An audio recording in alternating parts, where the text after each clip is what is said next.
to the Middle East Institute at the National University of Singapore for another one of our breaking news dialogues. This morning, as you know, those of you that are gathered here on this rainy morning in Singapore, we are addressing the ongoing fluid situation in Libya, and we have invited two of the most knowledgeable specialists on Libya and North Africa to join us in assessing where the situation is as the hunt for Qadhafi continues.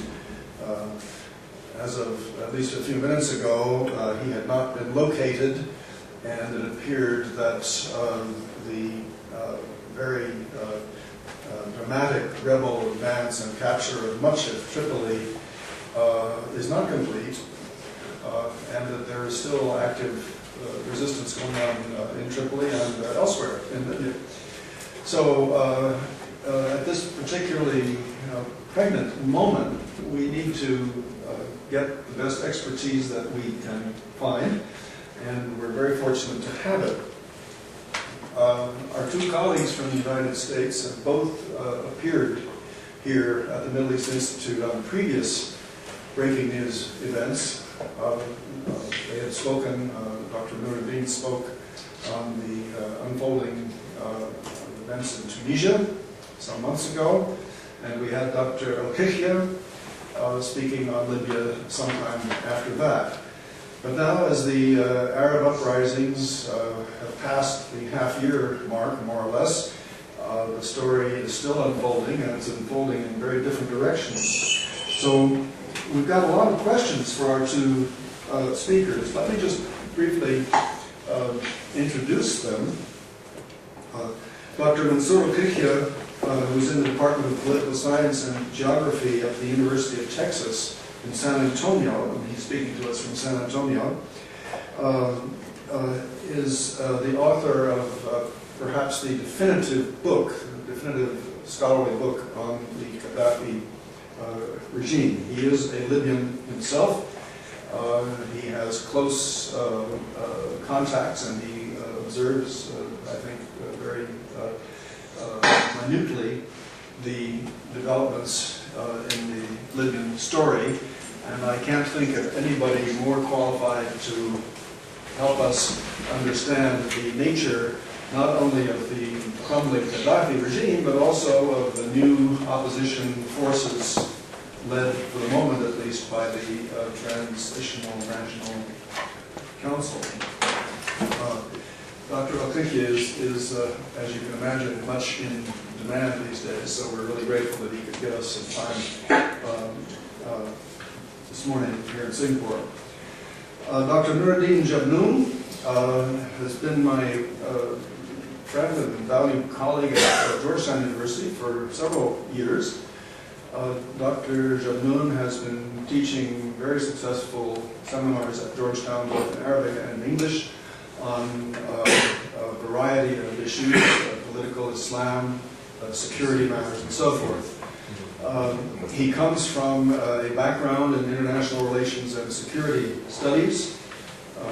He left Tunisia some time ago after having had a fallout with the then dictator of Tunisia.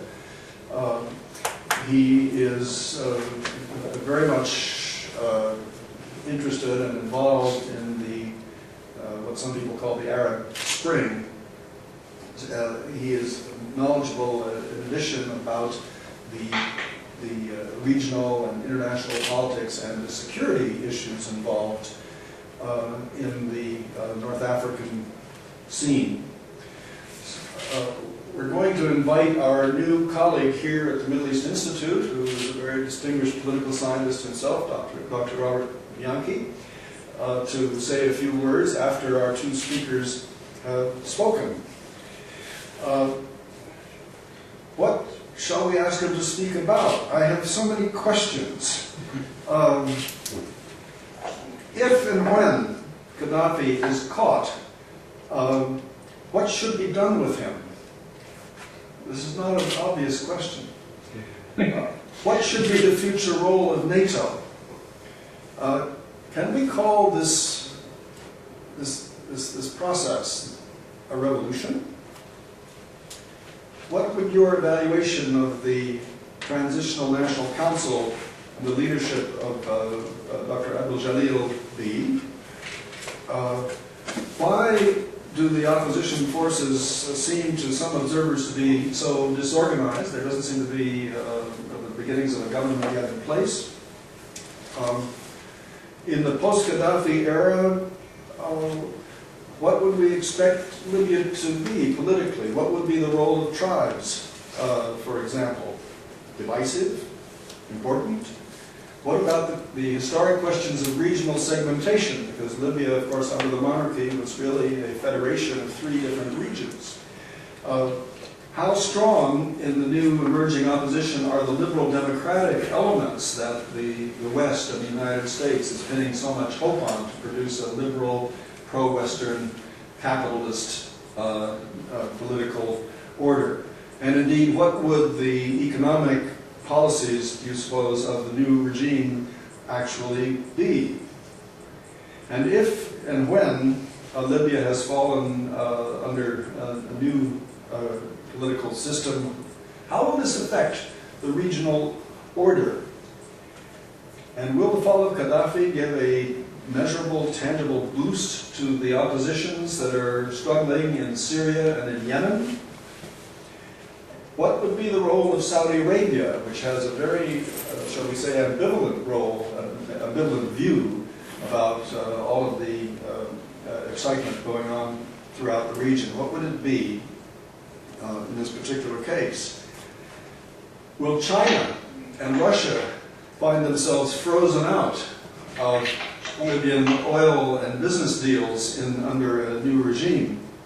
And how, finally, has the Libyan drama been understood or judged in Arab and Muslim public opinion? Well, there's a good list. Without further ado, I'm going to ask Dr. Mansour Al-Qithia to speak. He'll speak for perhaps half an hour.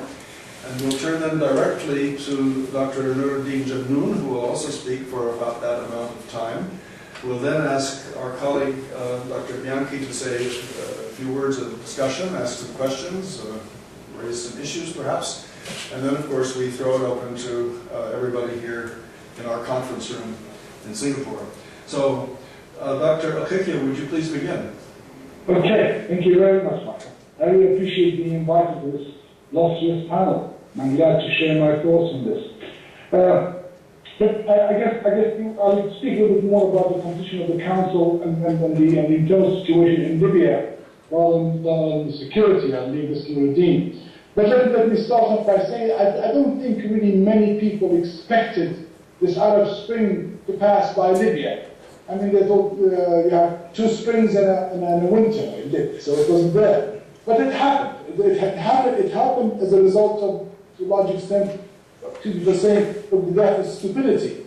The demonstration that came out in Benghazi was asking for an opening of the system and the adoption of Qadhafi's son's plans for a new Libya.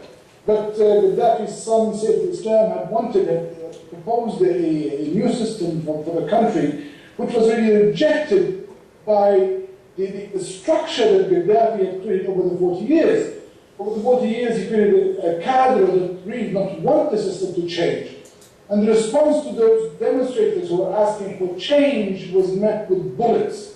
Close to 620 people died on that day and ushered in a revolution against the regime.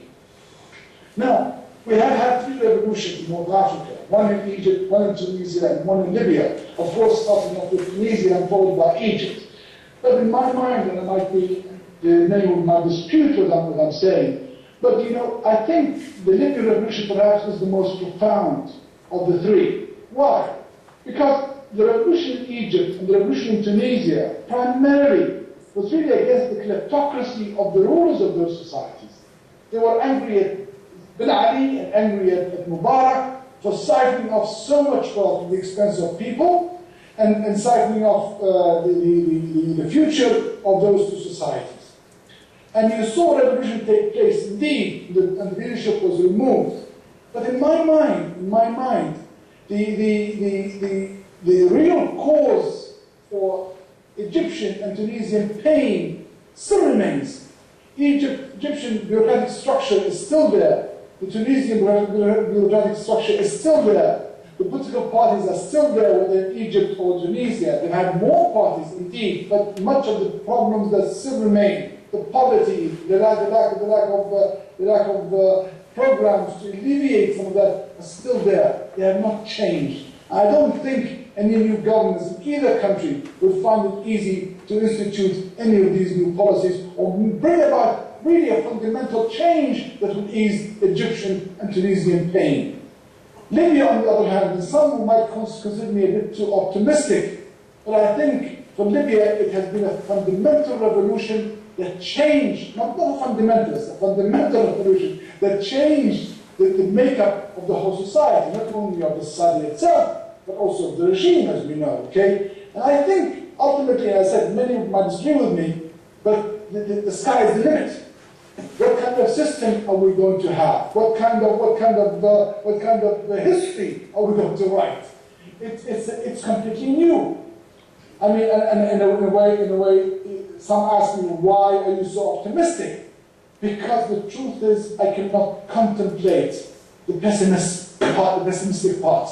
It's in my mind. It's too horrible, and therefore I have no choice but to be optimistic.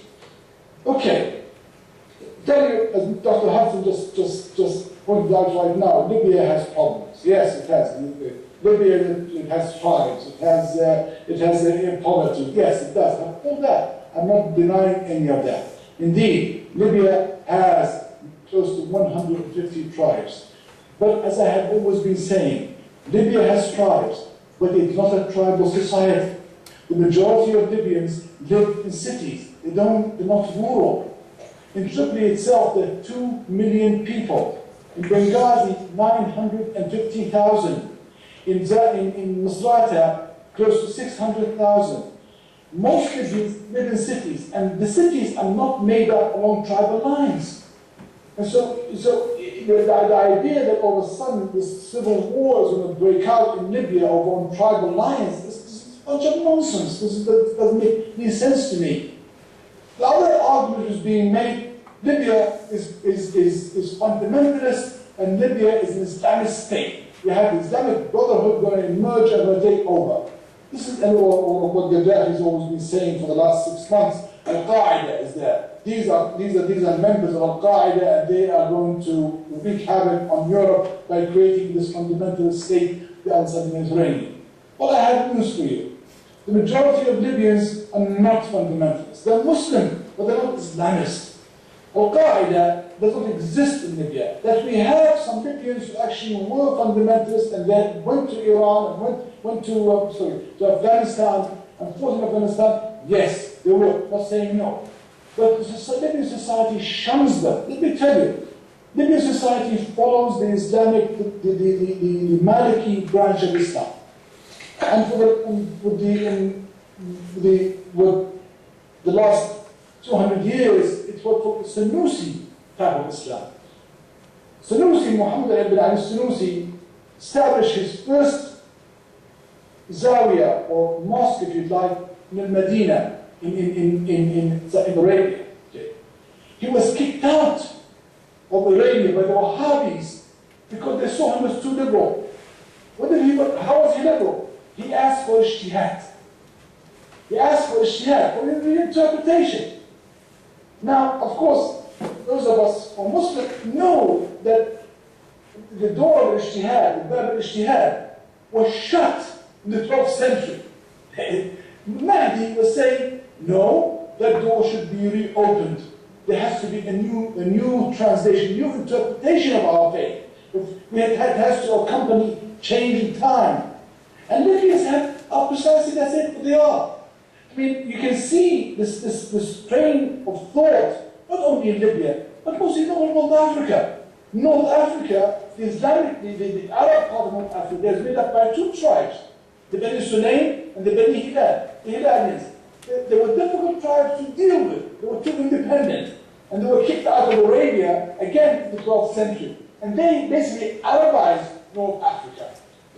They also follow the Maliki branch of Islam, very liberal in their thinking. Now, Algeria proved to be the exception. With the feast, with Abbas Ibn al-Hajj, okay, they proved the exception.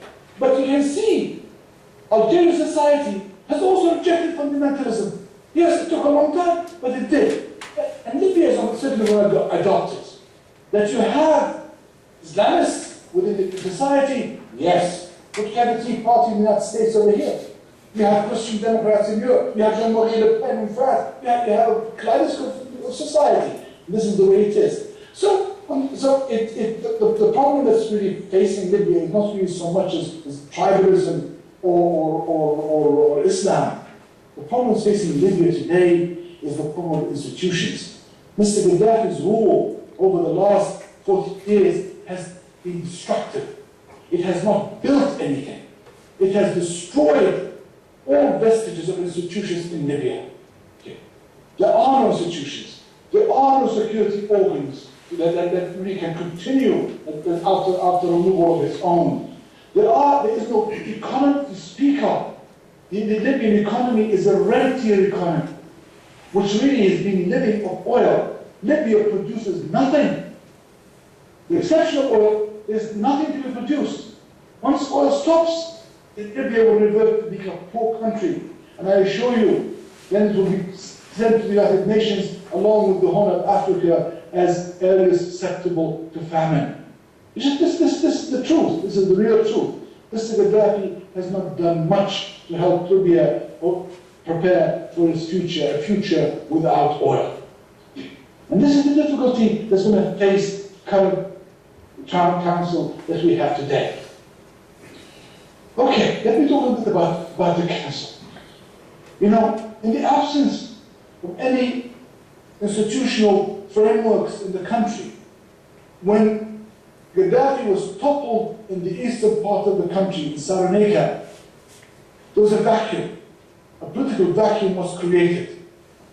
What happened was a group of individuals came together, civilians, and said, we cannot allow this vacuum to exist, and therefore some of us must assume some sort of leadership to chaperone the country towards some sort of institutional system. And that's how it started. The decision was, who do we choose? Who should we select in this endeavor? There weren't really too many people to select from in Cyrenaica. At least not known people. They didn't know them. And so they selected Mustafa Abdel-Jalil. Mustafa Abdel-Jalil was at one time Qadhafi's Minister of Justice. And he was imprisoned by Qadhafi because he refused to try the prisoners that Mr. Qadhafi put in the Abu Salim prison. Mr. Abdel-Jalil, in one of the meetings of the People's Committee, People's Larger Committee, came out and said, I cannot assume responsibility because I do not think there is justice, and based on that, I hand in my resignation and I will not accept it. And so he was put in prison, and the prisoners in Abu Salim were murdered. 1,200 were shot by Qadhafi's brother-in-law, Abdullah Sanusi. Of course, he was let out after spending a number of years in prison, and then he retired. He's only 50 years old. He looks like 70 because of the time he spent in jail. The other individual, who do we select? Who do we choose? The issue here is that there really were not competent enough people in Libya or in Cyrenaica to actually assume that position of leadership. You have to understand, Mr. Qadhafi's educational system and structure was zero. The zero on the left was useless. He had many universities. They taught nothing. Here's one of the first edicts that Mr. Qadhafi instituted in Libya after 1985 was that no English would be taught Arabic in school. And that everyone had to learn Green Book, his Green Book, which is quite useless, to tell you the truth. Okay. With the exception of science, the sciences, we had little training in politics, in economics, in any of the social sciences, and less in the arts. And so, really, there's a huge vacuum and shortage in who to choose. And so the decision was to select somebody who actually was on a panel or a committee that was prepared to assume leadership, not leadership, just to sharpen Libya into a new era after Qadhafi. And that was, as I said, established by Qadhafi's son, Saif al-Islam. The head of that committee that was established was a man by the name of Mahmoud Jibril, is the current Prime Minister. Mustafa Abdel-Jalil, the head of the Federal Council, decided that with others that they would establish this council and it would have representation, 2 members from every city that was liberated. And that it would increase in size as more cities would be liberated, it will have more membership in this council. The idea now is to have a body of approximately 220 people. That's what we're ready to have. Now, I argue with them constantly, and I tell them that this is what they're doing is not really a very good idea, because they need to have a system similar to some degree to the United States. That you have a federal system that preserves the rights of the areas of Sarneka, Britannia, and Britannia will divide up into a number of states, number of lender or states, like not states, independent states, but federal states. And the South took us down into 1 or 2, maybe so. And of course you have the proportional representation, and you have the state representation and people representation, very much like we have in the States of the year with the congressional packet structure.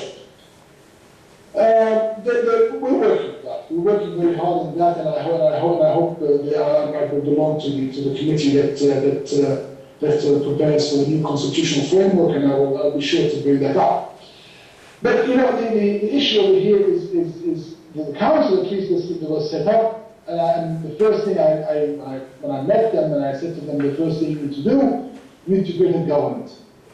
Doesn't matter whether the portfolios are filled or not, but the government needs to be created. We have to have a government of Prime Minister, Secretary, Foreign Minister, Minister of Justice, Minister of Interior, Minister of Defense, and so forth. And they did start this process a bit late, but they took the advice and did that. And they appointed a Minister of Defense. Jalil did not really assume a position in the government. He was head of the council. But Mahmoud Jibril became the Prime Minister. Ali al-Isawi became the Foreign Minister.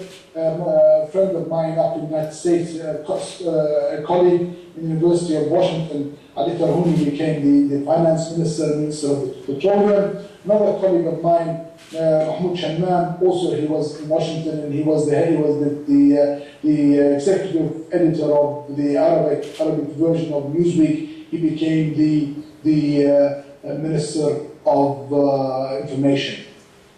Okay, and we have also we have a number of other positions, interior, so forth, health, and so forth. But they didn't have enough money to go along with that. But at least the portfolios were created. Because I said to them, you want nations to recognize you. Nations do not recognize people; they recognize institutions. And therefore, in order to be recognized, you must have an institution. You must have a government. And that, finally, it came through, and it with some experimentation, it worked fine. What you need to know is that the body, whether it's the body of ministers or whether it's the council, they're a body of amateurs. They've never done this before. They're learning as they go along. This is the training on the job, and it has not been very easy. It's been very difficult indeed to do that. Because they make lots of mistakes. They do not speak with one voice. They have too many voices speaking at the same time, and we know too many cooks spoil the broth. And then they learned the hard way, and now at least they've stopped that, and they have only one spokesman speaking on their behalf. One military spokesman speaking on behalf of the military, one spokesman speaking on behalf of civilians. You know, it's very difficult indeed, you have to understand, to start something new. It really is. I mean, we take things for granted, but to start something from the beginning and to build it and to have it acquire legitimacy is very tough. And this, talking about legitimacy, that was perhaps the most difficult thing for the Council. The Council is not legitimate, and it knows it's not legitimate.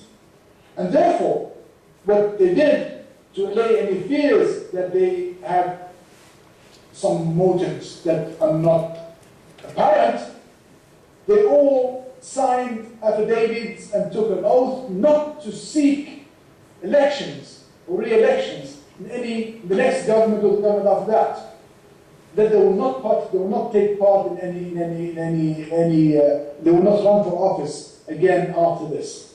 Now, additionally, they made a temporary constitution, which provides for two scenarios. One scenario is that they, after the elimination of Qadhafi and after the liberation of Libya, they would begin a process of election of a new government, which would, in fact, write the constitution and have the constitution in a plebiscite for the Libyans to approve, and then establish the institutions in the constitution and have regular elections and then have a permanent government. This is one scenario. The other scenario was for the Council to continue for the next 9 months, and that it establishes a constitutional committee made up of knowledgeable Libyans across Libya and outside Libya, and have that brought before the Libyans who vote on it, or change it, modify it, or whatever it is, they will vote on it, and establish the constitution, and then have elections, run the elections for a permanent body at once. I think the second option was chosen to save more time and to was less of a headache, because how are we going to have elections now? It's very difficult to have elections now. But this at least, but the intention there is quite good. Abdul Jalil proved to be an honorable man, in that he also said, you know, and I've never seen this before. He said, you know, I worked with Qadhafi. I was in his government, and I would not mind being tried for that.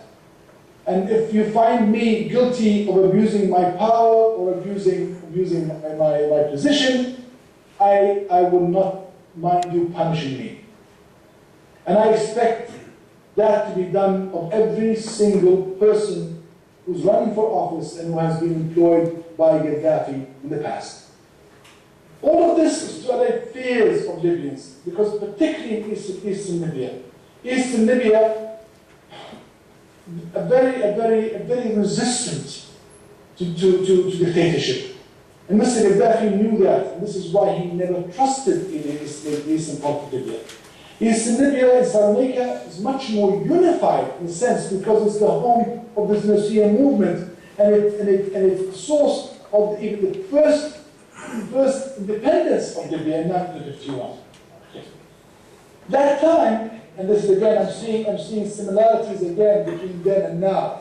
That time, oddly enough, believe it or not, Cyrenaica became independent first, because the Tripolitania or the West were too many opinions and different opinions, and that hindered the attempt at unifying Libya then. And Cyrenaica did not want to return to under Italian tutelage again, and so it declared its independence and was supported by the British and the Americans in that. The Tripolitanians of the West finally saw that if they did not join Cyrenaica, the train would leave them behind. And so they grudgingly went and came and joined Cyrenaica into a unified Libya. And that was when Libya was actually made recognized by the United Nations, the rest of the world, and it became an independent state. I'm seeing the same thing happening now. Cyrenaica says it's unified, a unified entity, and it's actually wanting to start this process very rapidly, and yet the West is not really going along with this process idea. The Cyrenaicas are, and Mustafa al-Jadid and the council itself are willing to give the Tripolitanians a chance to get their house in order, willing to give them a way out of Gaddafi, willing to give them an opportunity to join the rebuilding of the new Libya. But and most Libyans are committed to having Tripoli as the capital of the new capital. They're committed to a unified Libya. But at the same time, there is a certain amount of weariness and fear that the compatriots in Libya will make things difficult for them. And so they are saying very clearly, if we push comes to shove, if we push that direction, then we will go our own way. I don't think that will happen. I think the Tripolitanians will come along, but it's going to be very difficult. You know, all these are growing pains. I don't think Libya will all of a sudden just disintegrate or divide into entities. I don't think so. But I think Libya will continue to experience growing pains.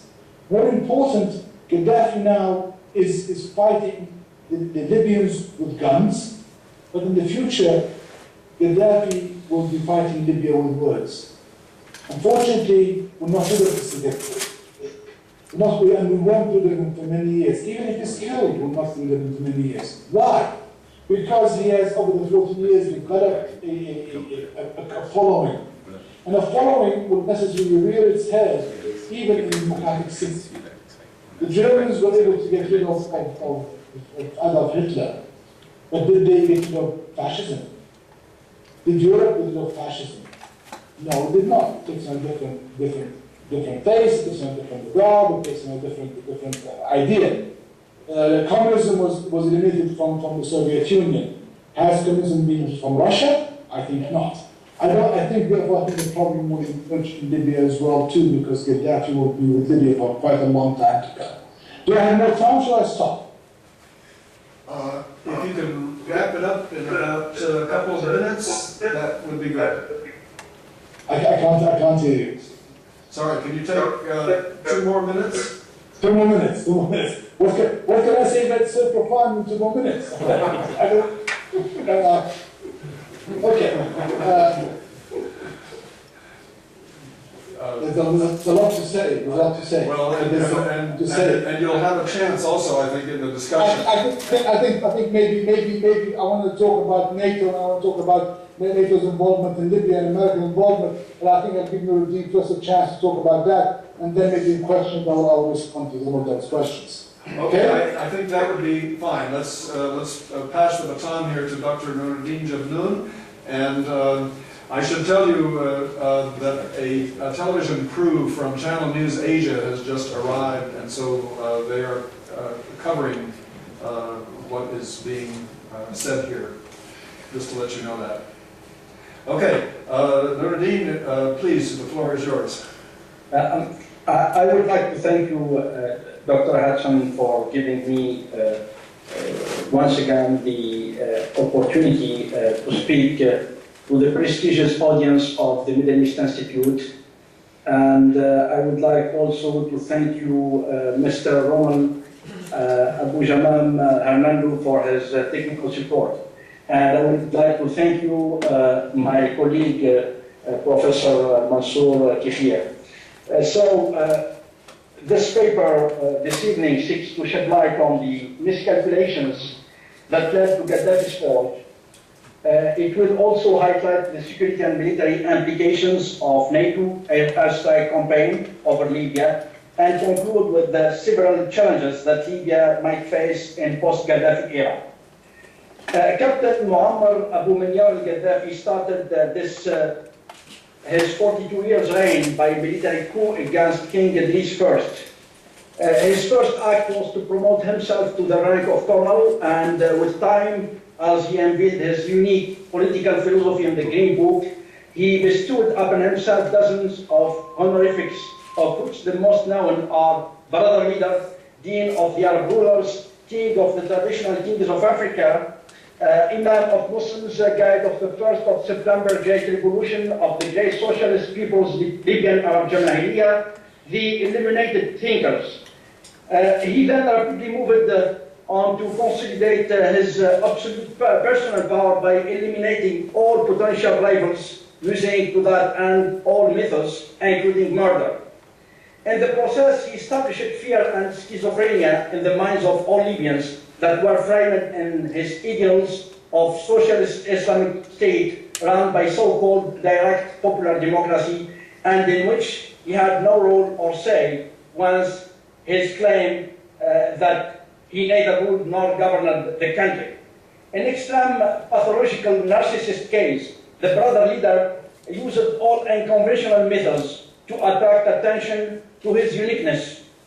He was helped in this by the tremendous moral resources he had at his disposal and the primitive natural shrewdness. But his ignorance and lack of formal and informal education only ensured a negative outcome to all his endeavors. And yet nothing constructive came out of the over $4 trillion that he spent in 42 years, and his shrewdness could never have been equated with intelligence, that is, recognizing that is wrong and putting it aside. What remained were his dirty vocabulary and impolite behavior. In Qadhafi's last Red address, he called the Libyan rebels rats before he disappeared, showing once again that even during his moment of uncertainty, he continues to be loyal to his own dogma. Yet Qadhafi, who had been preparing to celebrate on September 1st, the 42nd anniversary of his coup, has found himself confronted with the rebels in his Tripoli fortress and prevented from enjoying his monumental event. The Battle of Tripoli was delayed 6 months.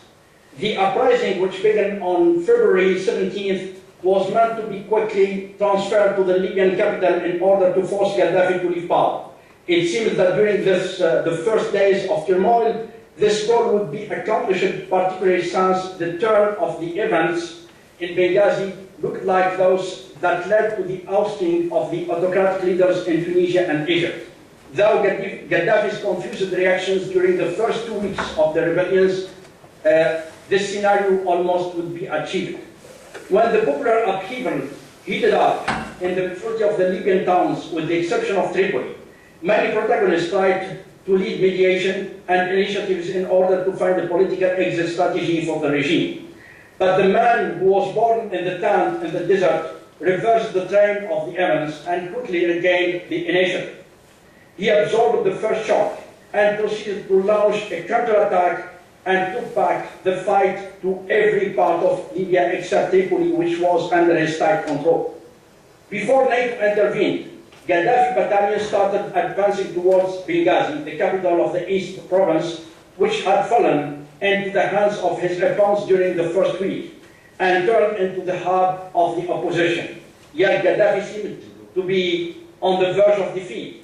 He was playing a multifaceted game, taking advantage of his great ability to maneuver and to derive lessons ranging from the wars waged at home and conflicts that took place in the vicinity of Libya, like in Chad and Sudan and other African countries such as the Congo. The Coral sought to label the Libyan uprising as a secessionist movement and framed it into a Chaden case that was featured by a major split among the government factions. Particularly, his active opponents were among his close associates such as Justice Minister Mustafa Abdel Jalil and Interior Minister Abdel Fattah Yunus, who were among his most determined opponents.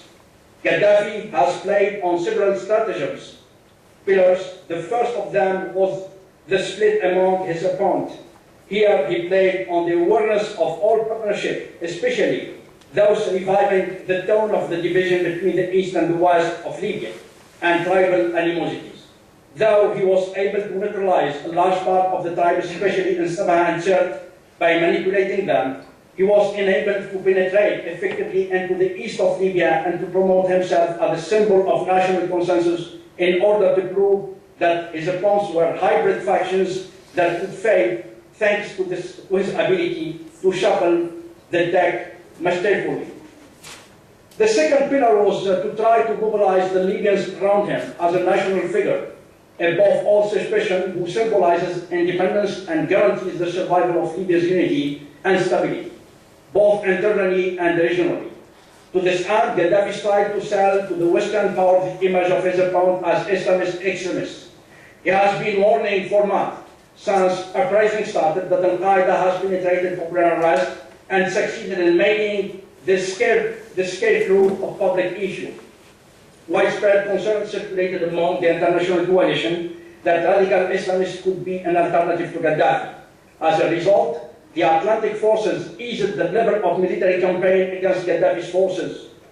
Because of that, he was being able to consolidate his power in the western part of the country and to restore his key positions in the central and eastern areas of Libya. In the meantime, the Westerns were scrutinizing the composition and attitude of the rebel fighters on the ground and started training new fighters by providing them with up-to-date intelligence and watching out for any extremist elements trying to infiltrate them in order to create a balance that would deprive Islamists from the honor of ousting the colonel. The third pillar of his stratagem was that the colonel led the fight with a single idea in his mind, namely that he's the insoluble equation in the struggle, regardless of the strength of his opponents supported by NATO. His goal was to emerge and remain the main interlocutor of what could be the future political configuration in the post-Libya conflict. To this end, he called for intercessions of all international actors, Turkish, Russian, African, Arab, and French. While Qadhafi was fighting, standing up, and achieving victories in the field, towns such as Tripoli and Jerba in Tunisia, Paris, and other African capitals were trading initiatives regarding a political settlement. The questions raised over the past 6 months resolved around the settlement of whether with or without Qadhafi, whether with Qadhafi's prerogative or without, whether with his progenitor as part of a new government or without any member of his family. Qadhafi was manipulating chess pieces in his camp and working with all his forces on the ground, betting on the fatigue of his rivals, their divisions, the lack of both military professionalism and political cohesion, and the sloppy NATO campaign which cost dearly in lives and economically. It goes without saying that the enthusiasm of some of NATO's members began to fade. The fourth pillar in Qadhafi's stratagem is the demolition of the temple upon his foes. Qadhafi did not lie when he promised that he would fight, quote-unquote, inch by inch, home by home, and alley by alley. The scale of the destruction of Libya is beyond description. There are cities and facilities and infrastructure which were damaged up to 80%. Qadhafi did not take the detrimental consequences of his infamous acts into account, as if to say, I will leave Libya like a pile of stones and send it into the medieval era. Qadhafi miscalculated the determination of his people, and when he used excessive violence against them, this increased their resolve to resist him. Qadhafi wanted to run the trend of events in his favor by damaging the oil wells and infrastructure. But NATO forces have already been considering this suicidal behavior from different perspectives. In this way, hundreds of American companies, European, Russian, Turkish, and from the Gulf were preparing to sign contracts for reconstruction. Information has been circulating in the media about an agreement between the French President Nicolas Sarkozy and the National Transitional Council NTC, giving French companies favorable treatment in exchange for helping to oust Qadhafi. The destruction of Libya's infrastructure will provide the opportunity to the major Western companies to inaugurate a largest reconstruction workshop. The damages derived from this scorched earth policy implemented by Gaddafi's regime are estimated to be more than $400 billion, according to a statement made by Mahmoud Jibril, chairman of the executive board of the NTC on May 22nd on Al Jazeera TV, and are concentrated in the sectors of oil transportation, health, and infrastructure. Entire cities located in the Western Mountains were wiped off the map. Although the reconstruction of the major economic segments of the country requires a tremendous financial resources, Libyan oil seems subject to the countries which took part to the military campaign, while Libya's foreign savings assets will be devoted to paying for the cost of the war, such as Western military hardware, building and equipping the new Libyan armed and security forces, and building the political institution from the grassroots. In this regard, some observers have tried to compare Libya's post-Qadhafi to Iraq after the fall of Saddam Hussein. By doing so, the intent was that Libyans would not be the main decision makers of their destiny and would find themselves shackled with heavy political and financial commitments, unable to escape from these obligations in the present or future. The triumph of Qadhafi was partially attributed to the military assistance from NATO, and the main contribution in this campaign look forward to sharing the dividend. While the guide of the revolution leaves behind a country without constitution, political parties, and an independent judiciary, and vibrant national institution, this may prove to be a positive condition in the upcoming process of building a responsive government that would ensure a more dignified way of life to all Libyans. This is compounded by the fact that the regionalism and tribalism that characterized the Kingdom of Libya established in 1951 are not today the force they once were due to two structural changes: the growth of an ever younger population at a pace faster than their economy, and its concentration and mingling in urban areas. This has led to the reinforcement of national national consciousness and national identity despite the stifling of its expression. As these changes obtained, the Libyans were dominated by a dictatorial regime that fostered an increasing sense of hopelessness,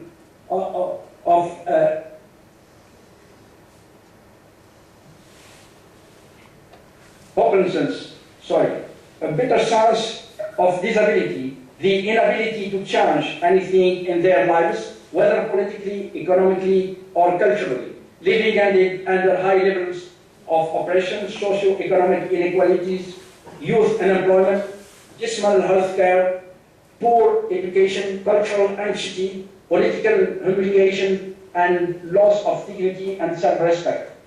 The Libyan people seemed to have entered a state of coma as early as the inception of the 70s. This led to a self-hypnotic fatalism that impeded anyone from seeing the basic human instinct against injustice and abuse would explode.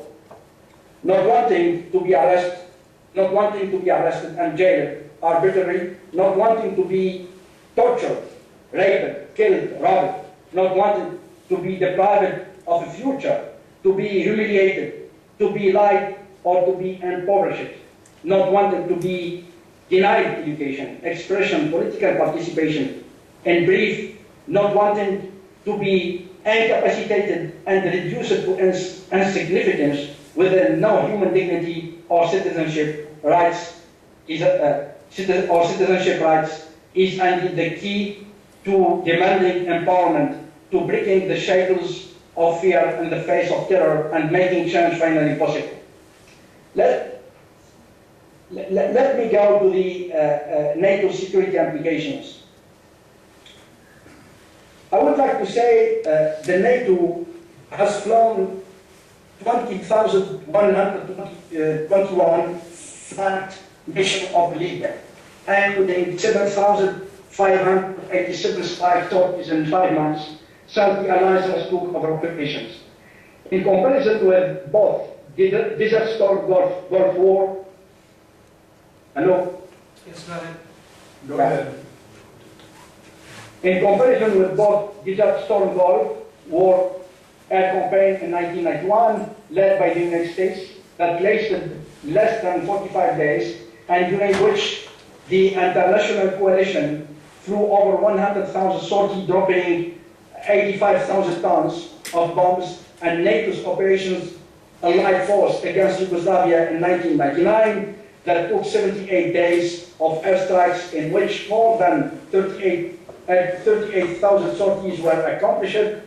NATO's Unified Operation Protector over Libya was a launched airstrike campaign in the post-Cold War, but with fewer sorties. The operation was mainly led by mid-sized powers, France and United Kingdom, who took over the control of the operation on March 30th.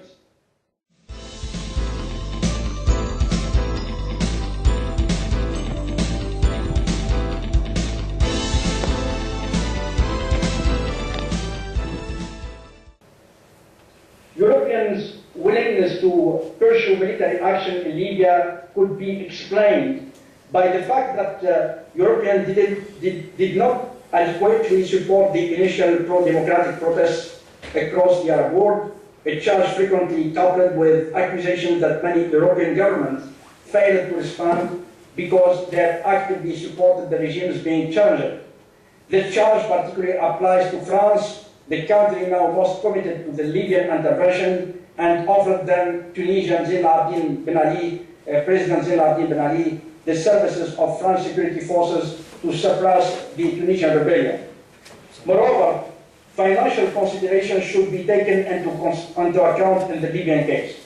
However, the use of force in Libya was a last resort, decided within the international legal framework, United Nations Security Council Resolution 1973, with very clear rules of engagement seeking to protect civilian and civilian-populated areas against violence and all attacks committed by the Libyan government. To this end, the resolution authorized a no-fly zone over Libya and reinforced the arms embargo initiated in the resolution 1970 and action against mercenaries. Though the United States has competitive military assets in the region, declined to be in the forefront during this international armed intervention that started on March 19th. Having contributed to neutralize Libya's air defenses and launch air-to-ground strikes during the preliminary phase of the campaign, Washington handed over the command of the operation to NATO's members in wishing to maintain a lower profile in collective security or global security. However, America's role remained fundamental along with the campaign in accomplishing air refueling missions as well as intelligence and reconnaissance capabilities for the NATO allies. On one hand, it seems that America's experiences in the Middle East in recent years, particularly in Iraq, affected its decision regarding any kind of intervention in Libya. On the other hand, the United States did not view Libya as a vital strategic interest. Rather, it viewed a challenge to common security and common humanity, and aimed to prevent massacres of civilians and send a clear signal to autocratic leaders across the region, as President Obama asserted in his address to the nation on March 28th. He admitted that America should not be afraid to act, but any action should be taken within the frame of multilateral partnership. From a military perspective, the following lessons should be drawn. First, the so-called Unified Operation Protector did not seek to destroy Libyan military assets on the ground. Rather, it tried to degrade Qadhafi's battalions in order to undermine their military capabilities and carry division within Qadhafi's security apparatus that would either entail a defection from within or precipitate the fall of the regime. It seems that the coalition was haunted by the Iraqi scenario in which the demobilization and dismantling of security and military forces created a state of chaos and security and instability in the post-Saddam Iraq. From NATO's point of view, maintaining a minimum cohesion, and operational capabilities among Qadhafi's forces was vital for managing the security challenges in the post-Qadhafi's era. Second, NATO military intervention in Libya, far from consolidating the European security and defense identity, the so-called ESDI, has once again brought to light the limits of European military power. These facts were raised by the former US Defense Secretary Robert Gates in a speech delivered on June 10th in Brussels on the future of the alliance, in which he denounced openly and directly the NATO's serious capability gap and other institutional shortcomings laid bare by the Libyan operation. In addition, he warned against the growing difficulty for the US to sustain current support for NATO if the American taxpayer continues to carry most of this burden in the alliance. Gates sharply criticized the low budget allocated to the defense sector in Europe. He pointed out that while every alliance member voted for Libya mission, less than half have participated at all, and fewer than a third have been willing to participate in the strike mission. He added that many of those allies, citing on the sidelines, do so not because they do not want to participate, but simply because they can't. The military capabilities simply aren't there. In this lengthy indictment, Gates aroused the lack of NATO intelligence surveillance and reconnaissance capabilities.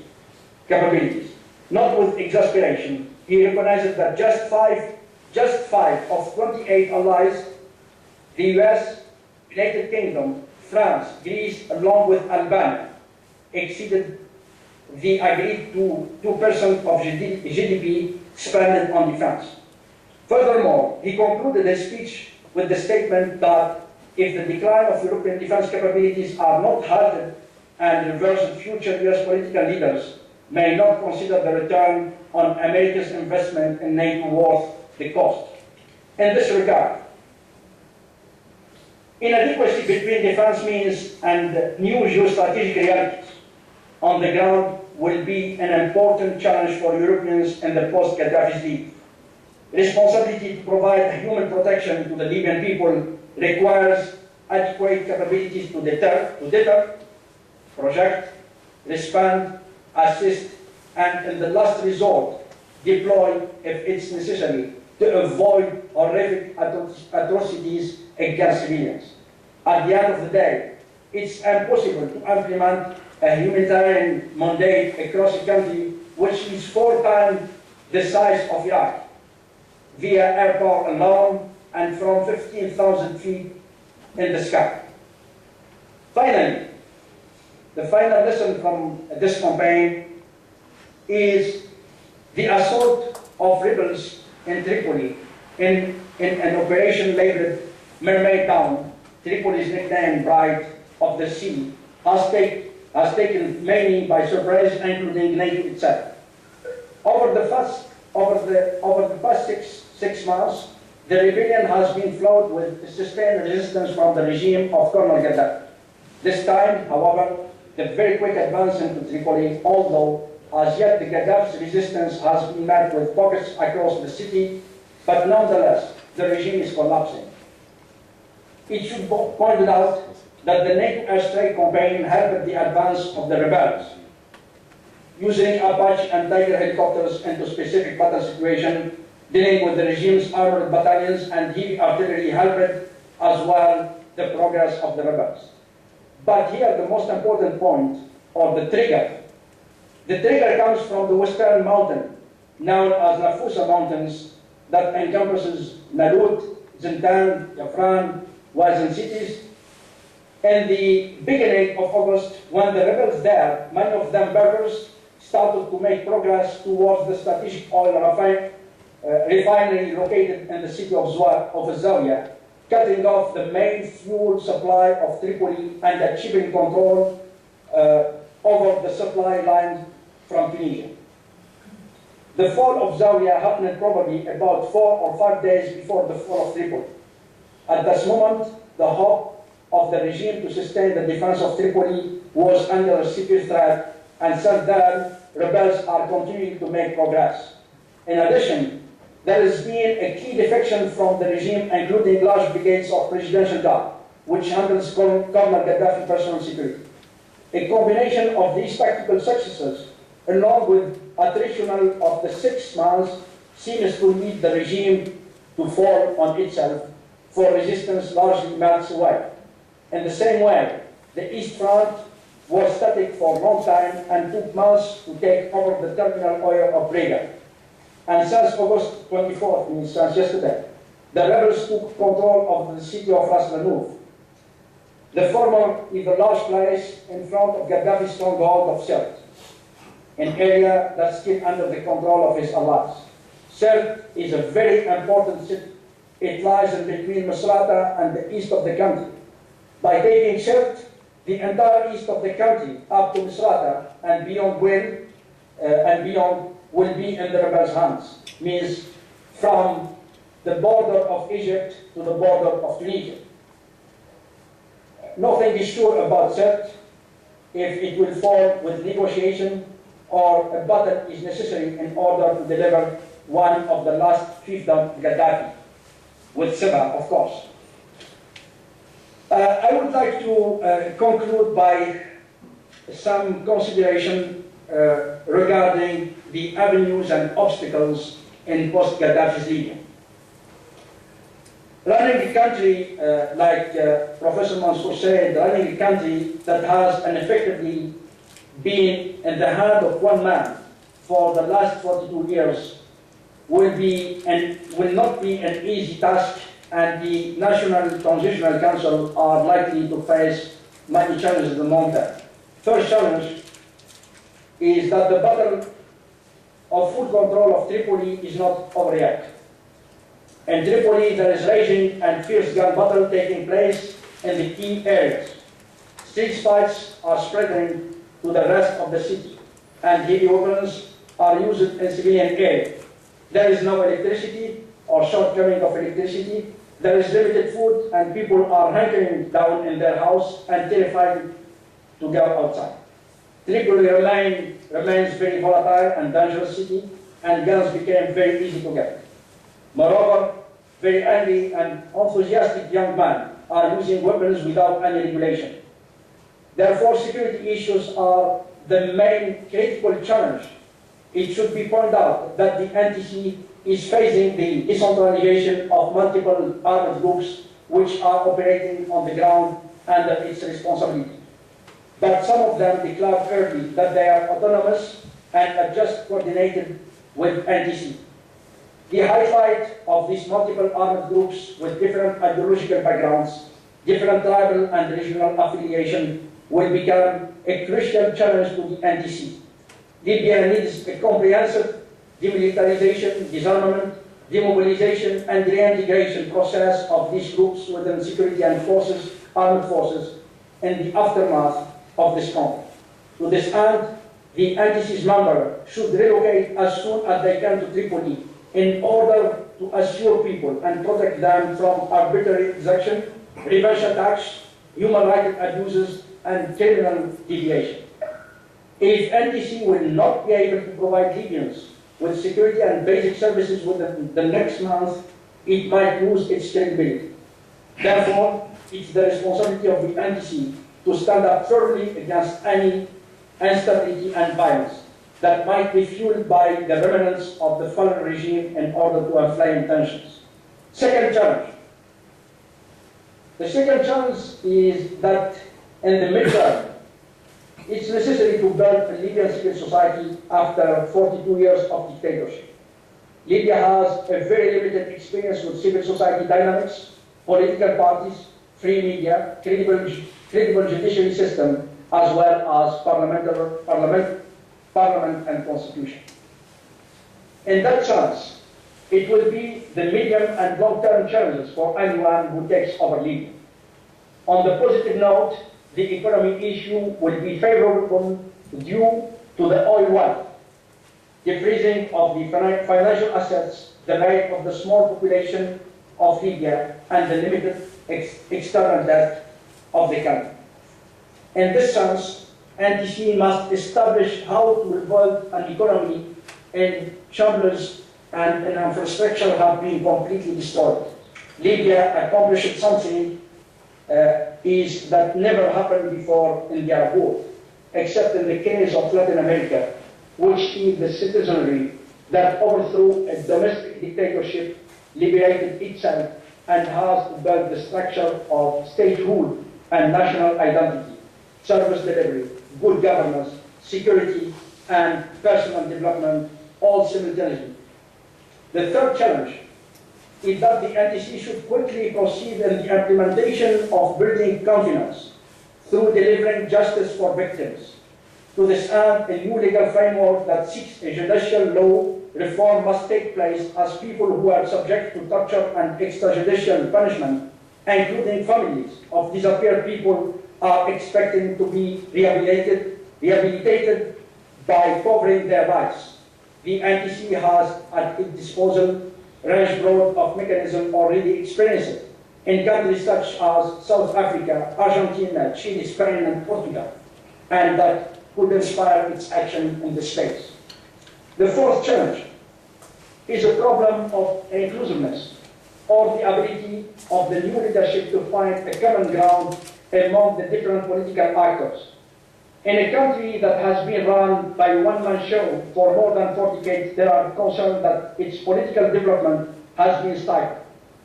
There is no doubt that there are different tendencies within the population and that the rebels do not have a common ground. A small minority would say that Islam is the solution, while others will look to liberal democracy models, and still others will look to something like, for example, Indonesia. Undoubtedly, pluralism in Libya is not under threat, though it may fail in other countries. It will be difficult to move towards democratization, but there is need for international support. For example, a high-quality Arabic-speaking United Nations representative appointed to assist Libyans. The European Union should put its capabilities at the disposal of Libya the same way as it has done to the Tunisians and Egyptians. Though tribal identities are strong in Libya, tribalism is exaggerated. It's primarily a matter of identity and family and regional loyalty. The past 6 months have indeed reflected the aspiration of the people to express their Libyan identity and their craving for freedom. Such concepts as authenticity, liberation, tradition, modernity, the West, the nation, Islam, identity, and difference have started to be taken as reflected in the constitutional roadmap set up by the NTC. Probably, a national dialogue will need to be effected soon as security is established to develop a constitutional vision on these issues and the future course of the country. Transformations will need to be channeled into institutional change in the political executive, in the education, in the media, and in politics. Power must indeed be institutionally redistributed from the political executive to different institutions within the state and civil society. This involves establishing effective political parties and independent judiciaries, election boards, and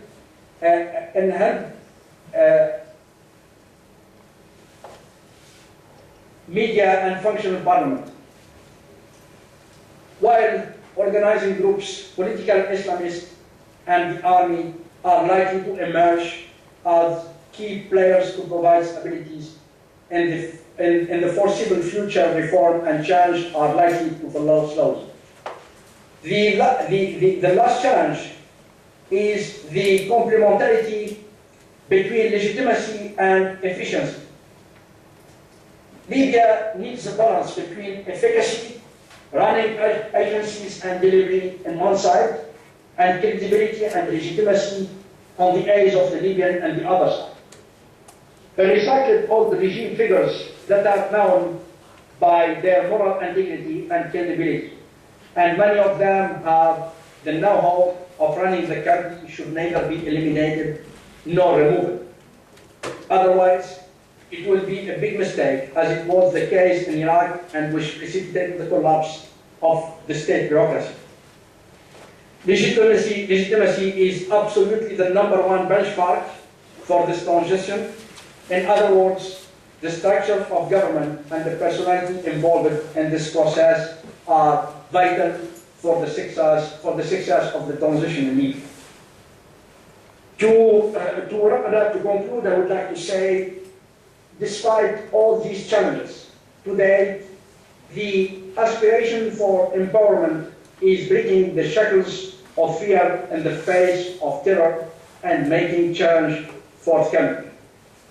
This will need to be on consolidating democratic institutions and enhancing society's confidence in these institutions' ability to protect a pluralistic democratic order from its political detractors. In a country lacking a well-articulated civil society, transitions are bound to be fuzzy. Certainly, Libyan people are looking for whole transformation of the political landscape, but the long way lies ahead before democracy establishes itself in Libya. It will take time and require a great passions, tears, and sweat. The Libyans want to organize themselves in accordance with the principles they see succeeding elsewhere in the world, which allowed both national development and personal freedom. Toppling dictatorships, robust as they were, is less difficult than building a democratic regime. Thank you. Thank you very much, Nuruddin, and thank you also, Mansour, for these two excellent, thought-provoking presentations. I think that between the two of you, you have told us that the transition in Libya is really just beginning, and there are many problems in the way. I had a sense that Dr. Al-Fiqh was perhaps slightly more optimistic about these prospects than is Dr. Jamnoon, but that remains to be worked out, I think, in the discussion. And I'd like to turn now immediately for some comments on the two presentations to my colleague, Dr. Robert Bianchi. Thank you. Well, it's hard to add to such comprehensive remarks. Let me address a couple of questions that Michael threw out in the very beginning, and then build on some of the points that Mansour and Nuruddin made. Let me begin with the question, a couple of legal questions. The first one about the trial and what would happen to Qadhafi, which we didn't really take up.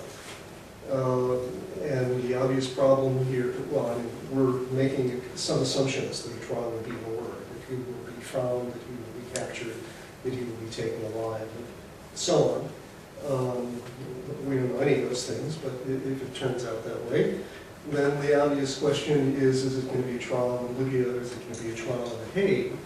And there are competing claims, both political and legal. From my point of view, they're just two flawed choices. This is a distraction, probably, that Libya can do without, but it can't avoid. And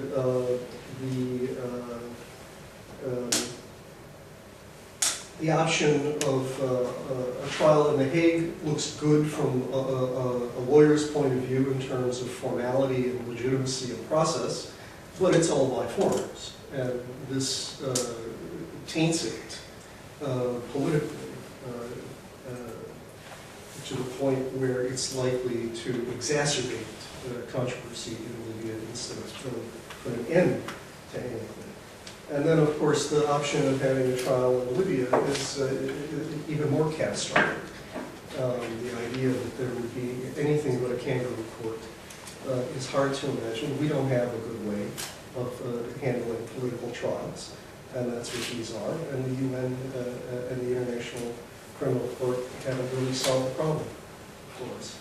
The real legal dilemma here is that the International Criminal Court was established only with the explicit agreement that its jurisdiction would come into force only if the countries involved failed or were incapable of prosecuting themselves.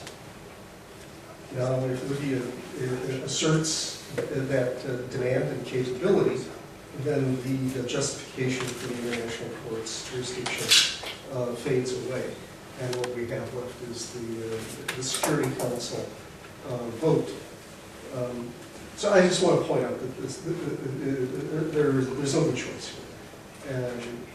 And the second legal issue is about frozen assets and whether these will be returned quickly to the Libyan transitional government. There is a lot of debate going on about that, and we're going to address that. But Richard Falk, international lawyer who's familiar with a lot of Libyan issues, has weighed in on this and said that we shouldn't be in a big hurry because anybody who turns over assets to the transitional government in Libya is sticking their neck out because things are unpredictable and there will be rival claims, and what do you do then? And I think Richard Falk's a great lawyer and he's got the law right, but this isn't going to be decided on legal grounds. This is a political issue that will flow from recognition, and recognition will pour in to this transitional government, no matter who heads it or what its flaws are, and those political recognitions will be based upon economic interests. So this is a clear case, in my judgment, where law will be trumped by politics and politics will be trumped by economics. And the tip-off to that is the new Libyan Prime Minister's immediate visits to Sarkozy on the one hand and Berlusconi on the other. And Sarkozy was very polite and said, well, we'll think about it. And Berlusconi couldn't hand over the money fast enough. In effect, he was saying, which pocket should I put it in? Your white pocket or your coat pocket or your pants pocket? And that's important because Berlusconi was the guy who was dragging his feet, saying that, Libya had a special, Italy had a special relationship with Libya and Qadhafi. And now Italy still has a special relationship with Libya. Guess what? It's just a different crew in Libya. So I wouldn't worry too much about the money. So with regard to the law on this issue, I would say with regard to the issue of trial and justice for Mr. Qadhafi and his victims, don't expect any happy ending. And with regard to the assets, you're going to see all of the legal and ethical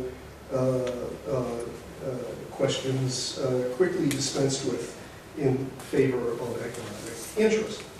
There was some question about China, whether China would be frozen out because of its reluctance to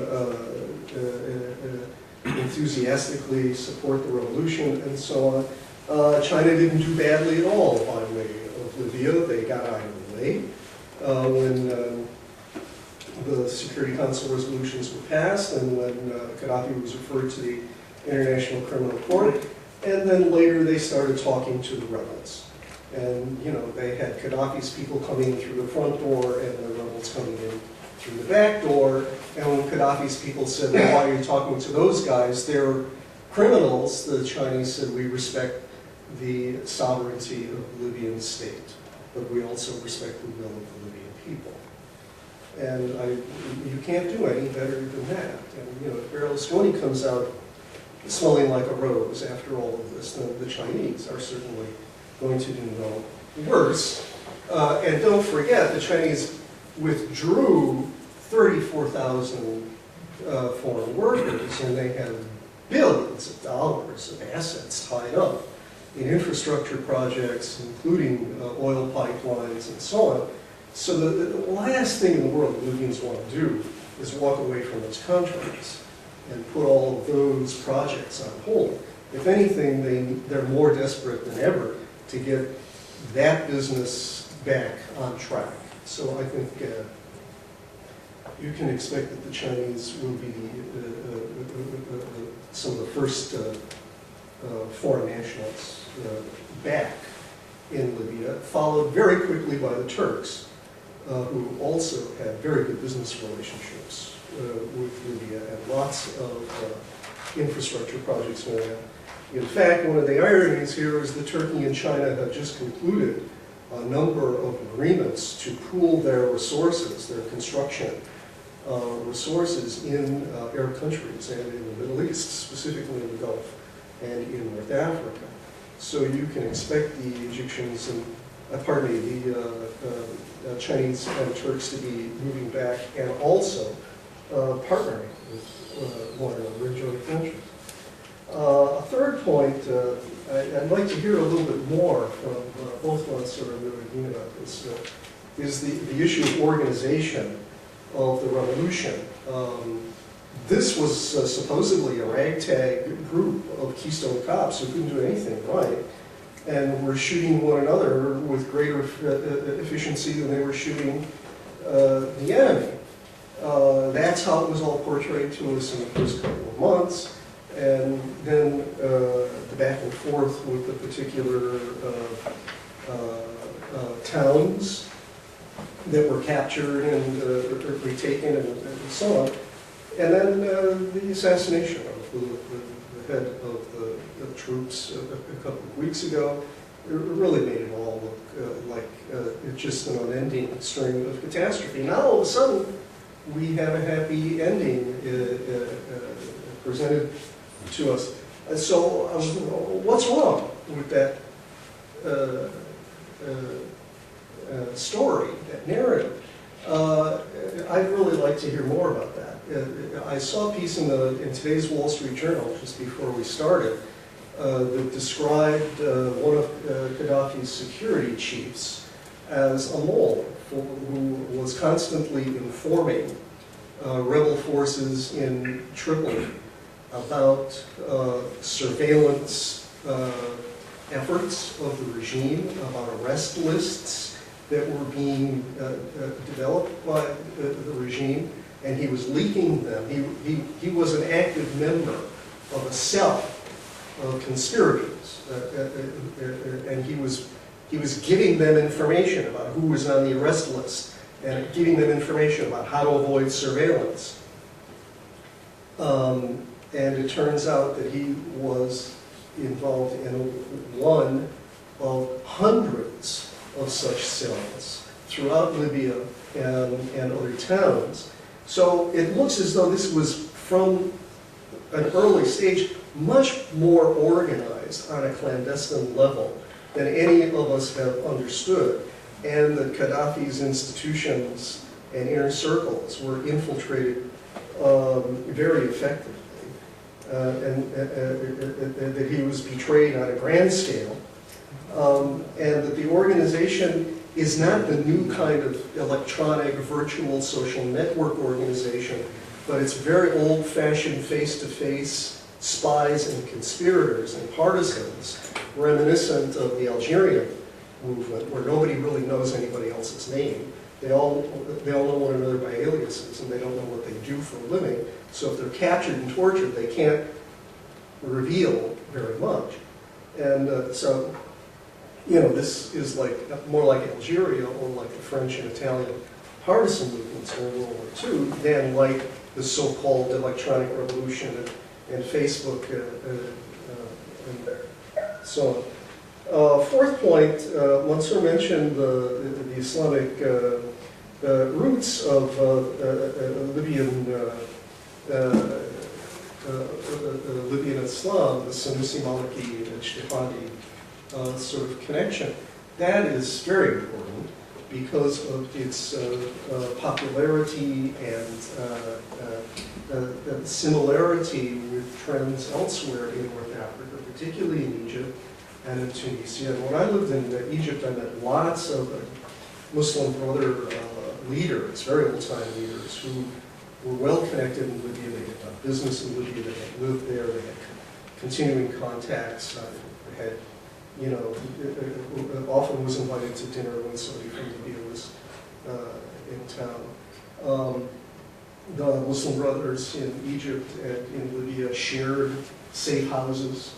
The reason they knew one another is that they were prison cellmates, and also that they gave one another haven, asylum in one another's countries when the heat was on.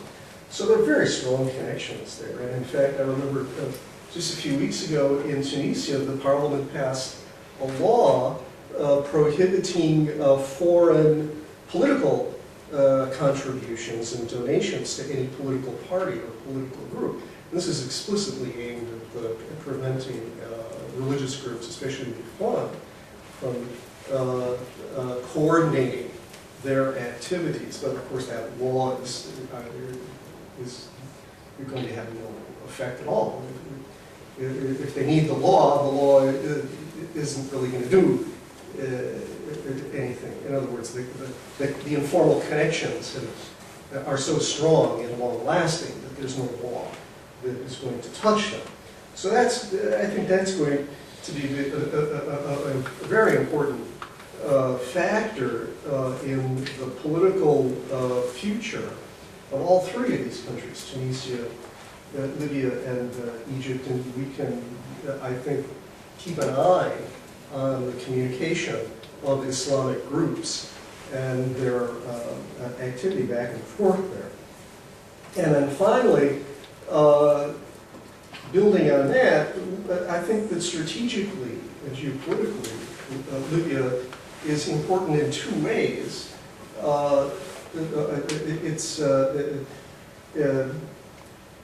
It represents a west-east axis across North Africa and the Arab world, as I've just been mentioning.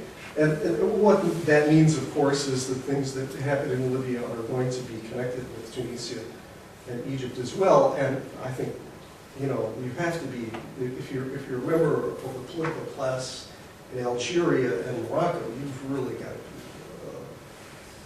be checking your foreign bank accounts, make sure they're all in order right now. But another axis is the north-south axis, which is the Mediterranean connection and the connection with NATO, but then also that goes south into Africa, sub-Saharan Africa, and all the way to southern Africa. And this is not discussed too much. Rather, we're talking about NATO as though it's a European or perhaps Mediterranean extension of North Africa.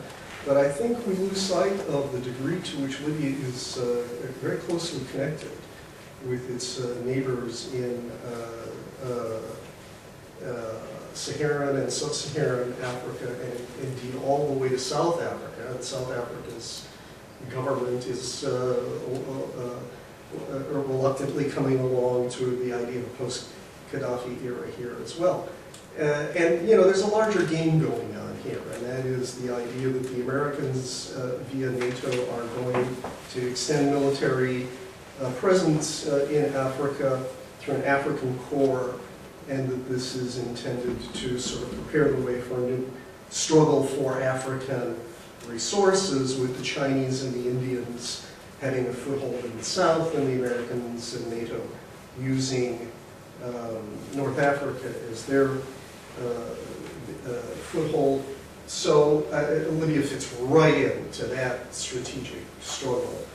And it begins to look a little bit like Central Asia. North Africa then begins to look a little bit like Central Asia, with great power competition centered around natural resources and transportation lines. So I just remind you that Libya is an African power, looking at it from a geopolitical and political economy point of view, and that is of great interest to both developing economies in Asia and the OECD countries in Europe and North Africa. So I'll just stop it. Okay, well, thank you. Thank you very much for those comments, observations. Because we do not have unlimited time, if you gentlemen don't mind, I'd like to open the floor here in Singapore for some comments or questions from people in the audience. And then, and of course, we want to give you sufficient time to respond to those questions and also to the remarks of Bob Bianchi, and to say anything else that may have occurred to you during the discussion. So the floor is open. Rommel, tell us how speakers should address. Okay, we have a mic here. Okay, and I think you gentlemen can see us here in the room, correct? Now we can. Good. Okay. Okay. Please, yes, Professor Wondermill. I thought that was an excellent overview of what had happened and what is happening. And all the questions have been raised many more questions in my own mind. But the one uppermost at the moment is my puzzlement on the question of lack of institutions in Libya. I can understand that the Qadhafi had succeeded in destroying all the civil institutions, but the kind of military control he had over the country must have meant that he had some military institutions. I mean, and I'm just puzzled where the military institutions have either vanished or disappeared or seem to have failed to perform any particular role or any clear role in the events of the last few weeks. So were they not military institutions that Qadhafi had put in place? Not probably the traditional type, but he seemed to be very inventive in some of the institutions for himself and for Libya. What did he do with the military? Where is it? That's a very good question. Let me take a couple more, and then I'll let you gentlemen in the United States respond. Yes, please. And if you'd identify yourself, please. Mike Dowell from the law school. This question is primarily for Professor Al-Kikia. You mentioned that now Qadhafi is waging a war of words, and that even if he doesn't survive, that his influence, and there's going to be a certain influence and appeal that's going to last for a while. I'm wondering what the content of the appeal of Qadhafi is going to be. If that's what you're suggesting, what is the symbol? What is going to be his symbol? How is he going to be interpreted in a way to make him, give him some sort of appeal over this next generation again, if that's what you mean? Thank you. We'll take one more question or comment, and then we'll let our speakers respond. Yes, please. Hi, my name is Sven Smith from the Middle East Institute. It's actually a two-part question I'm going to sneakily get into here. Two of the issues that you both raised were about legitimacy and security. And so regarding legitimacy with the Transitional National Council, I'd just like to hear a little bit more about how the legitimacy of the Council is going to be seen now that one of the primary objectives has been met of overthrowing Qadhafi. And how do you see that moving forward amongst the populations in Libya? The second issue is about security. You both mentioned about the kind of residual ideology of the pro-Qadhafi forces that may still pose some kind of security threat. To what degree do you think that may pose a problem in the coming weeks, months, or even years, depending on your position? And how will that impact the first question of legitimacy? Thank you. Okay, thank you. Now, could I ask, perhaps first of all, Mansour and then Nuruddin to respond to these three comments and questions? I will respond to the first two, but not hear the last one. I'm sorry, but let me start. First of all, you asked about military institutions. Qadhafi went out of his way to undermine the military, to destroy the military. And they replaced it with security services. Every city had its own security service. Now, security services were really made up mostly out of individuals from either his tribe or allied tribes, Megarha, like Megarha or Qadhafi. This is one group. The second group made up of security services, but actually he imported large number of Africans and not the Libyans. He naturalized them and then he gave them and he inducted them in those security services. And in each security service in every city was dominated by a blood member of Qadhafi. He had to be, okay? a blood relative of Qadhafi. And so you have every city is dominated by one of Gaddafi. And of course, the overarching group was the revolutionary committees, which were loyal to Gaddafi. And they were committing atrocities to ensure that when Gaddafi goes down, they go down as well too. And so you didn't have the military. There was no military whatsoever. This is why today it was able to be overtaken so easily. Because there was never a national military that protected the country. In Egypt, for example, you look, the military said, we will not interfere because we protect Egypt. There is no such military in Libya. It is gone. The other question which was asked about the Qadhafi being with us for the next 50 years, I'm saying now Qadhafi is fighting Libyans with bullets. Okay? When the bullets are no longer being used, you're going to use the words. You're going to fight, I mean, you cannot dismiss that. The guy has been there for 40 years. There are not people are fighting now supporting him. There's obviously someone supporting him who's why they're fighting. The matter is the fact that he's going to have some groups supporting him even in the future. He has developed a following which will in fact raise its head in the future. It will take on a different shape.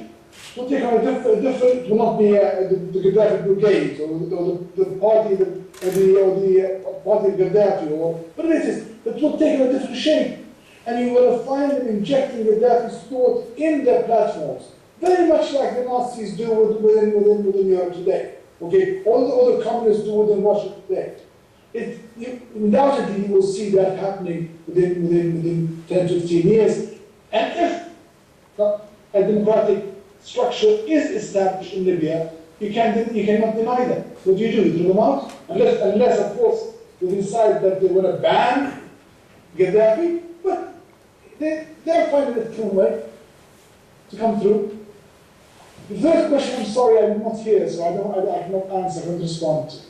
Okay, let's move then to Nuruddin and your comments. Let me start by the security issues.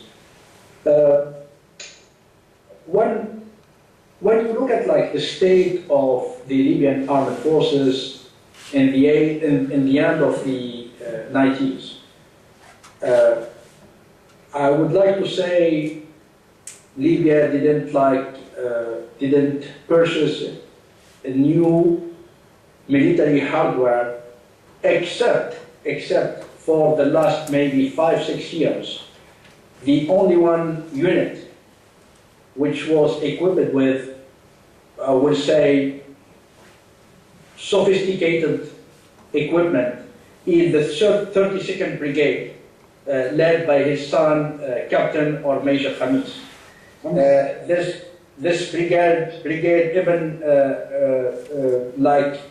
get, I will not say from the United States, but get like an American equipment from Italy, those helicopter Chinook for transportation, get like assault rifles from Belgium, and led like a joint exercise with the British SAS, the British Service, the British Spatial Air Service. Is the only one unit could be considered well-trained, but well-trained at the tactical level, even not at the operational level or strategic level, at the tactical level, means it's not a kind of big or large corps will be able to lead those joint operations between other forces coming from air or from sea or even from land. It's like a small unit. It's no more than 10,000 element, as you know, like the standard for any brigade. It's no more than 5,000, 6,000. The only country which developed the concept of intermediate brigade in the United States, which no more than 18,000 like could be like deployed quickly somewhere, well equipped. But this kind of brigade, it's a kind of division, very heavy, equipped mainly with Russian equipment like the T-72. And recently, I think in 2007, this brigade get an anti-tank, very sophisticated anti-tank missile, 4th generation, the French-German Milan.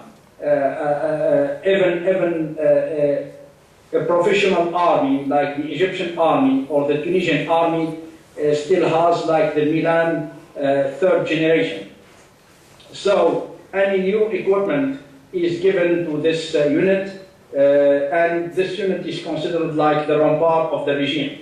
Regarding to the other battalions deployed across the country, especially in the east province or the east part of the country, the Cyrenaica, Qadhafi did his best to not equip these units with sophisticated equipment, because I would say he was envisaging this kind of maybe uprising or this kind of I would say insurgency in this part of Libya. Therefore, he concentrated the most sophisticated equipment in the west part of Libya and under the control of his sons.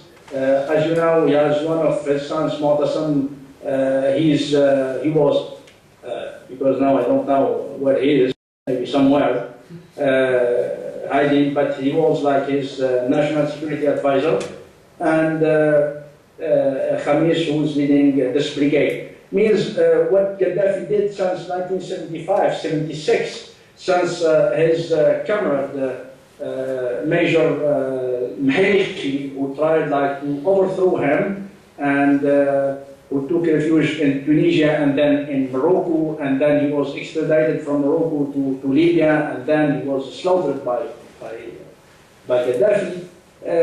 So this time Qadhafi like did his best to not maintain any cohesion within the Libyan armed forces, and he created a kind of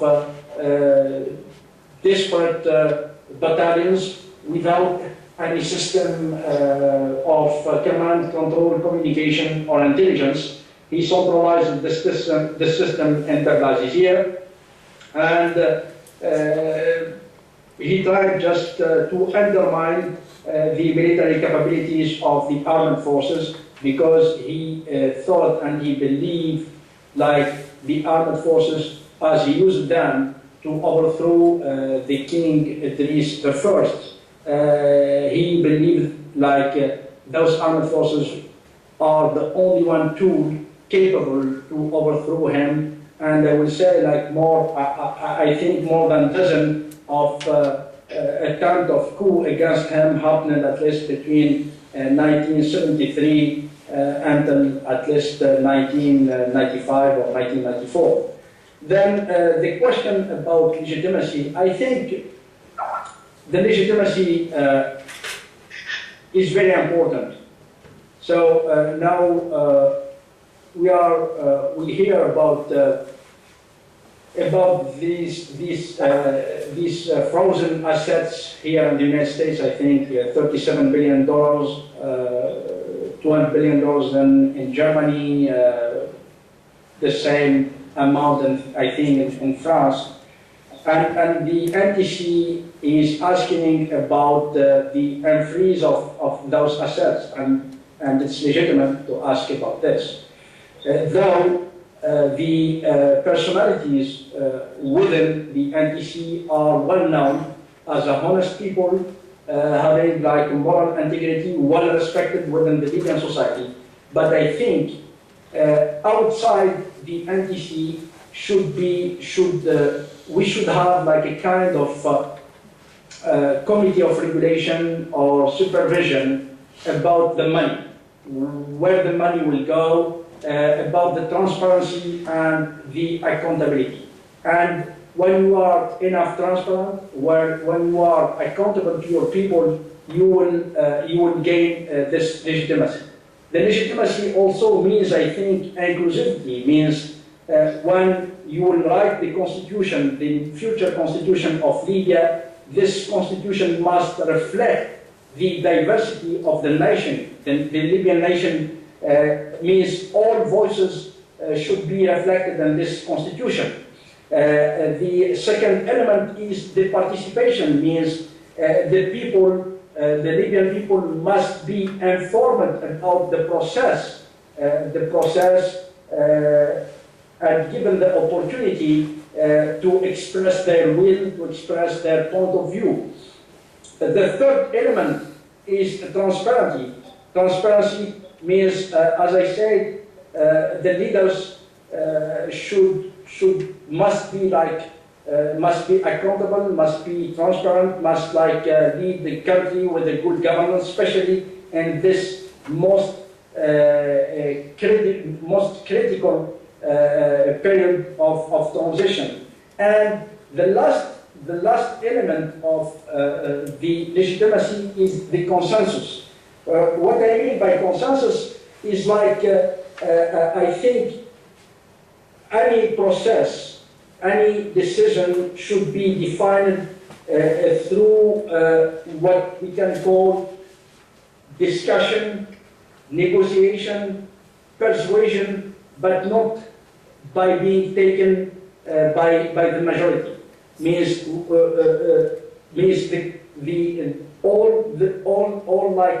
the protagonist should agree about the decision. This is what I mean about legitimacy. I think, this gets also to Dr. Fahad's question, which I don't think Mansour heard. But the question was, how long will the NGC enjoy the kind of provisional legitimacy that it has? Because, as you have explained, these seem to be honest men and so forth. But that can't go on forever, particularly when the whole unifying project of getting rid of Qadhafi is now off the table, presumably. So how do these guys or their successors create the feeling that they ought to be ruled? There has to be some kind, surely, of some sort of popular mandate. And the question, I think, in Fahad's mind was, can they do that? How easy or how difficult will that transition be to accomplish? I think they're fully aware of that, and I think the council itself is fully aware of that. And this is why they're working feverishly. First of all, today they moved the chair to the capital. They moved the whole council to the capital, Tripoli, and they want to go ahead and very quickly, rapidly, and try to create a semblance of authority, legitimate authority, by having some sort of elections. And I think they will, in the next 9 months, they will have something like that in place. It's not going to be easy. I see very, very, very difficult indeed. And to create a system that is democratic and that is transparent and that is open and involves all Libyans. But on the other hand, what I've seen from going to Libya, when I went to Libya, I've seen a very active population. Most Libyans are young, they're 19, under 30, and they're very active in the political process. They hold meetings, they discuss issues. In fact, they hold meetings with the council, and they hold them accountable, responsible. And as you can see, after the death of Abdel Fattah Yunus, unfortunately, Abdel Fattah was killed by one of a member of his own tribe, believe it or not. Because Abdel Fattah, when he was working for Qadhafi, ordered the killing of one of his own tribe men, actually. So it tells you, this is where it's quite right, and the team is quite right, this is exaggerated. But after the death of Abdel Fattah Yunus, there was a huge movement in Benghazi, holding the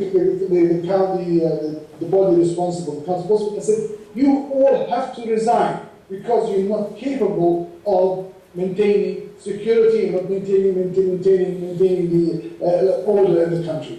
And the council went a long way trying to reiterate that and to convince people that, this is a problem we cannot stop, but we're working towards that. And so It's very, very poor way of legitimacy. One more thing, if I just may add, I'm sorry I'm taking much time.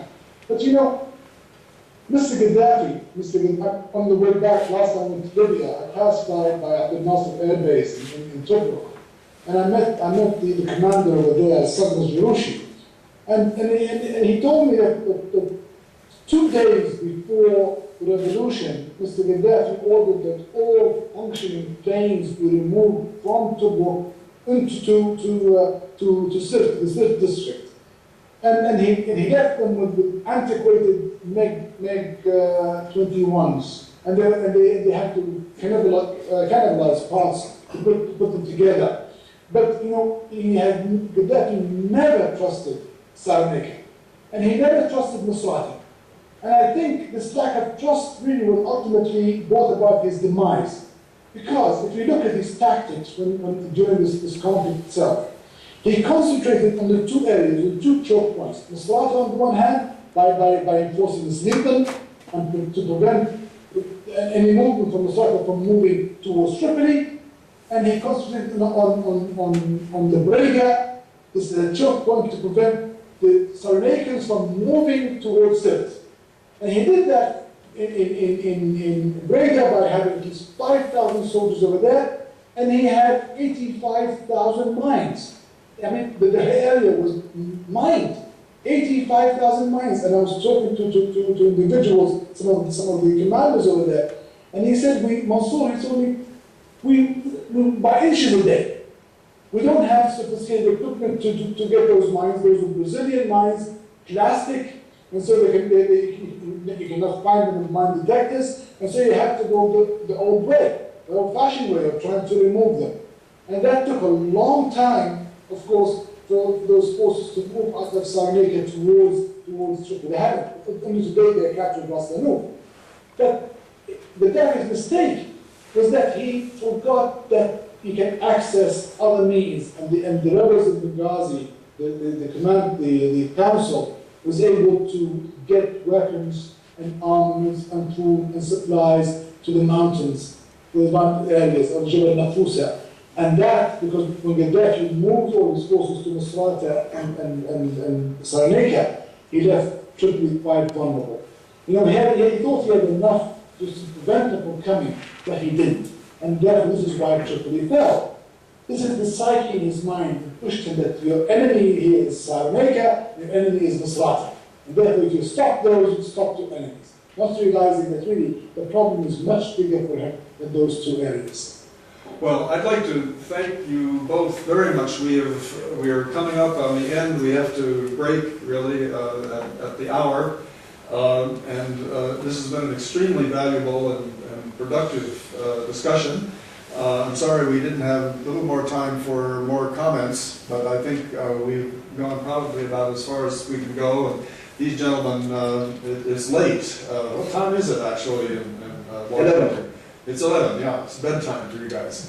So thank you very much for staying up. We've all benefited a great deal. And thanks also to Bob Bianchi for his excellent comments. And we look forward to continuing to be in touch with you, and we hope that, as I said to you earlier privately, that we can persuade you to write some Middle East Insight analyses for us, which we can post on our website. So thank you very much. Thank you, Rommel, for making this all possible, and good night. Good night. Good night.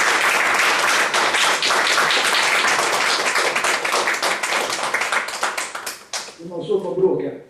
Very big, I have to go make my fast. I'm not stop. Okay, thank you all very much.